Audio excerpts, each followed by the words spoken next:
તો દોસ્તો નવરાત્રિ નજીક આવી ગઈ છે, તો તમે એવું નથી કરો કે 4-5 કુકડાને ઈંડા ખાઈને પછી એમ નહીં ગાતા હોય કે કુકડા તારી બોલી મન મીઠી મીઠી લાગે.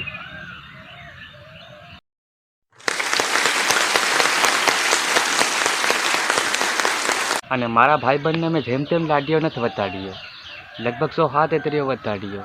પછી ત્યાં હું તો મને એમ થયું કે ચાલ એક ઠેકાણે મારું ભાડું છે ત્યાં હું લઈ જાઉં, એમ કરીને હું ત્યાં વતાડવા લઈ ગયો. કે તો ભાળીને પછી આવતેલા તો એ સોરીના બહારનું વહે આવીને કે તમારો સોરો હમુન ગમતો નહીં રાય.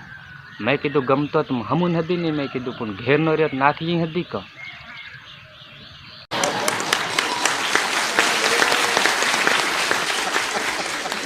પહેલાં મને ગામમાં કોઈ કાળું કૂતરું સુધી નહીં ઓળખતેલું, અને હવે આખું ગામ ઓળખે.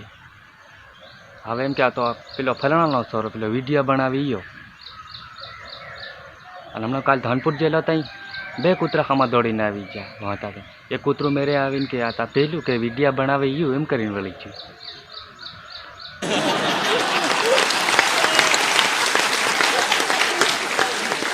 હમણાં એક હોટલવાળો એવું બોર્ડ મારીને બેઠેલો, એ કે તમારી બહેરે રોટલા નહીં કરતી હોય એ અમારા માટે ભગવાન હોય છે કે એ હું તમારે કશું કહેવાનું નહીં કે.